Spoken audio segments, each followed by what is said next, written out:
Nesse vídeo eu vou estar falando para vocês de configurações de câmera que eu sempre mudo, principalmente quando eu pego uma câmera nova ou simplesmente quando eu vou utilizar uma câmera. É muito interessante vocês mudarem essas configurações. Mas antes, se tu ainda não me conhece, seja muito bem-vindo ao meu canal. Eu sou a KDR. Se tu gosta de conteúdo de fotografia, aproveita e me segue para não ficar de fora de nenhum conteúdo novo por aqui, até porque tem vídeo novo nesse canal toda semana. E sem muita enrolação, vamos direto ao que interessa.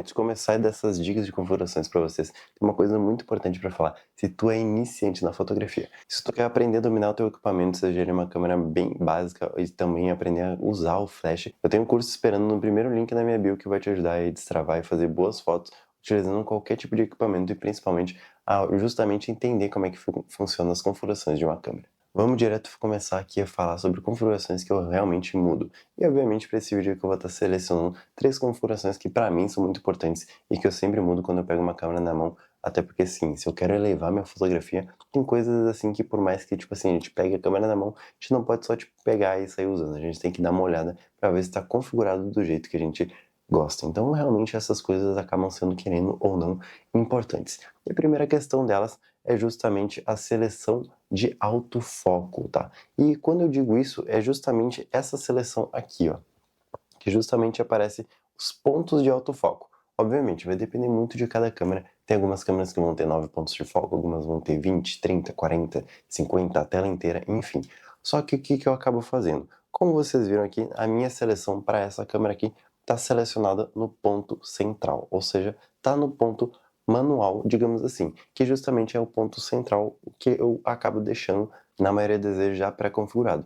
Principalmente falando quando é uma câmera DSLR, o ponto principal, o ponto central, sempre vai ser o ponto de autofoco com um foco mais rápido e mais preciso de todos, obviamente. Mas não só por isso, isso querendo ou não acaba facilitando demais na fotografia e faz com que tu erre muito menos a questão do foco. Principalmente se tu deixar, por exemplo, tipo assim, selecionada a seleção automática, essa seleção automática que pode ser um perigo enorme, literalmente assim, ó, tipo assim, pode acabar completamente com a tua fotografia. E quando eu digo isso, não é tipo nem na questão de maldade, tá? Que justamente, óbvio, o que pode acontecer? Tu pode deixar isso aqui no automático. Vou dar uma situação bem hipotética aqui que pode acabar acontecendo de fato. Tu tá fotografando um aniversário infantil. Digamos que seja essa aí a situação. E tu vai fotografar o aniversariante que tá atrás do bolo, só que tu tá com uma lente, tipo assim, cobertura 2.0, 2.8, por exemplo. E na hora que tu vai fazer o foco, a câmera vai interpretar e vai decidir aonde que ela vai estar fazendo o foco. Só que na maioria das vezes pode acontecer que tu vai querer o foco na pessoa, ou seja, no aniversariante e não no bolo. Só que por conta do bolo estar na frente, às vezes a câmera vai interpretar isso e vai fazer o foco na frente, ou seja, no bolo. E a gente não vai querer que isso aconteça, até porque a gente vai querer ter autonomia total, ou seja, controle melhor da onde que a gente vai estar fazendo o foco. Então, por isso, sempre quando eu pego uma câmera, independente dela ser DSLR ou mirrorless, é importante a gente ter essa noção da onde que está o nosso ponto de foco, se ele está no ponto de foco automático ou no manual. Então, eu sempre deixo no manual e, além de deixar no manual, eu sempre deixo no central. Mesmo sendo mirrorless, eu sempre deixo também bem selecionado ali no central, só que, óbvio, na mirrorless, como não tem problema de foco, é só a gente ir mexendo ali e tudo mais, que aí a gente vai achar um ponto perfeito, né? Porque ele literalmente pega tipo o sensor inteiro de foco. Vamos então para a nossa segunda configuração que eu gosto muito de mudar independente da câmera também. E eu tô falando, obviamente, do balanço de branco da câmera. Como a gente sabe, aí as câmeras já vêm pré-configurado no balanço de branco automático. Não estou dizendo que é um crime usar no automático, mas que eu admito para vocês que nem sempre o automático, de novo, é a melhor solução. Até porque ele vai interpretar da maneira que ele quer. E ele vai dizer, isso aqui eu acho que pode ser de tal jeito, tal, então tipo assim, pode acabar acontecendo que em um momento a luz esteja ideal para outro tipo de configuração, a câmera interprete de uma maneira errada. Lembrando que isso pode acontecer de várias maneiras. Principalmente eu já vi o seguinte acontecer. Sabe quando tu tá fotografando alguma coisa e tu acaba vendo, tipo assim, que uma foto pode ser saída, tipo assim, com uma tonalidade da pele da pessoa de repente verde, tipo uma cor que não faz o menor sentido tá lá, e que na hora, literalmente, tu não viu aquilo e a câmera interpretou isso dessa maneira? Então, isso na maioria das vezes pode ser principalmente culpa dessa questão aí do balanço de branco. Principalmente nas câmeras aí, quando a gente tem as primeiras câmeras de entrada, a gente não tem como mexer manualmente no balanço de branco. Mas, no geral, quando eu pego uma câmera, eu sempre mais ou menos deixo ali em 5200 ou 5700 Kelvin. Óbvio, depender muito da situação do dia, depender da peça que tu tá e, obviamente, do ambiente no geral, porque dependendo, às vezes, tu pode usar, tipo assim, balanço de branco em sombra, balanço luz do dia, tem várias opções, então a gente sempre tem que nos adaptar para ver qual que é a melhor configuração para cada tipo de ambiente que a gente vai estar. Obviamente, como eu comentei com vocês, é sempre ideal a gente ter controle máximo, então é interessante saber se a nossa câmera tem como mexer na temperatura de cor em Kelvin, ou se de fato só vai ter esses modos meio que pré-programados. Eu já usei muito esses modos pré-programados, hoje em dia eu não utilizo mais porque minha câmera ela já tem realmente essa coisa da temperatura de Kelvin. Então é muito interessante pelo menos a gente aprender a sair do automático, porque pode acontecer, como eu disse, dali, tipo, tom de pele principalmente, acaba ficando errado por conta do balão de branco. E muito interessante também juntar isso e utilizar o flash para a gente ter uma luz aí mais bonita na hora de fotografar, que a gente não vai errar e não vai ficar pensando, tipo, pô, essa cor aqui não tava aqui antes, hein? Aí realmente a gente vai estar evitando todos os problemas possíveis. Mas que de verdade, assim, às vezes mudar um pouquinho o balão de branco pode ajudar um pouco. Óbvio, não vai ser a melhor configuração do mundo, não vai ser no primeiro momento que a gente vai olhar o balão de branco e vai pensar, pô, beleza, já sei mexer. Até porque eu admito pra vocês que a primeira vez que eu mexi, olhei pro balão de branco e falei, não é pra mim, não entendo isso, não sei do que se trata. E obviamente tive que aprender, querendo ou não, demorei bastante tempo, sim. Fui começar de fato a entender, obviamente, junto com outros fotógrafos trabalhando para outras pessoas e vendo como eles configuravam isso de cada maneira.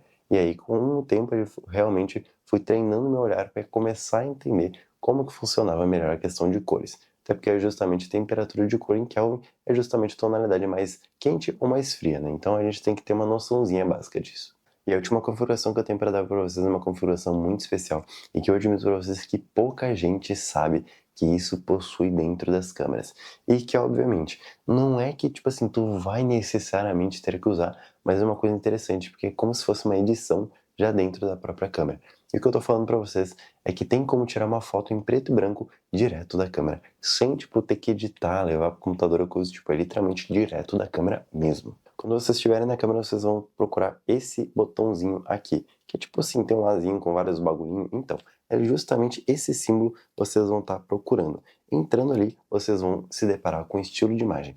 Nessa aba, pelo menos ali nos 3 ou 4 últimos, um deles vai ter escrito monocromático. Selecionando ali, na hora que vocês forem tirar alguma foto, a foto vai ser literalmente preto e branco. É uma coisa interessante que a gente saiba que a gente pode ter, obviamente. Para mudar de volta é só entrar no mesmo menu e tá lá. Hoje em dia, algumas câmeras realmente já tem um botão específico, né, para entrar lá. Algumas câmeras têm, algumas câmeras não têm. Então, algumas têm que acessar o menu ali e tudo mais para ir alterar e algumas não. Algumas já vão ter um botão específico só para isso. Mas tu deve estar se perguntando, mas para que momento que eu vou estar utilizando esse estilo de imagem monocromático, tipo o verdadeiro preto e branco da câmera? Então, aí que entra o pulo do gato. Tu vai usar isso para principalmente encantar os olhos do teu cliente. Tu vai tirar uma foto para ele e vai falar, pô, acho que essa foto vai ficar legal de um jeito.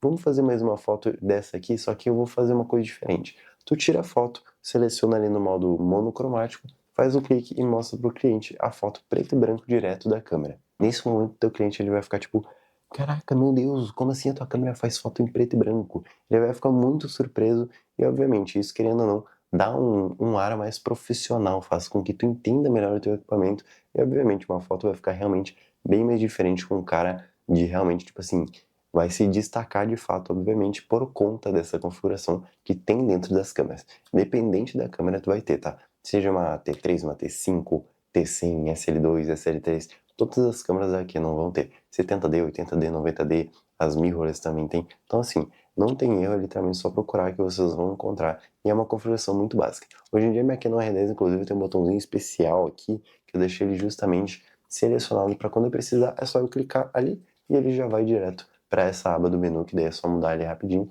e já faço a foto. Então, realmente, são dicas aí, configurações de câmeras muito essenciais e que principalmente a do preto e branco foi a que eu mais me encantei, óbvio. Todas elas são muito bem-vindas e que, inclusive, eu quero saber qual para vocês é a melhor configuração que vocês trocam quando vocês pegam uma câmera na mão. E se chegou até aqui, gostou desse vídeo, aproveita e deixa seu like, se inscreve no canal se não for inscrito. E aproveita e me diz aí se tu tem mais alguma recomendação de configuração que tu gosta de trocar. E até o próximo vídeo.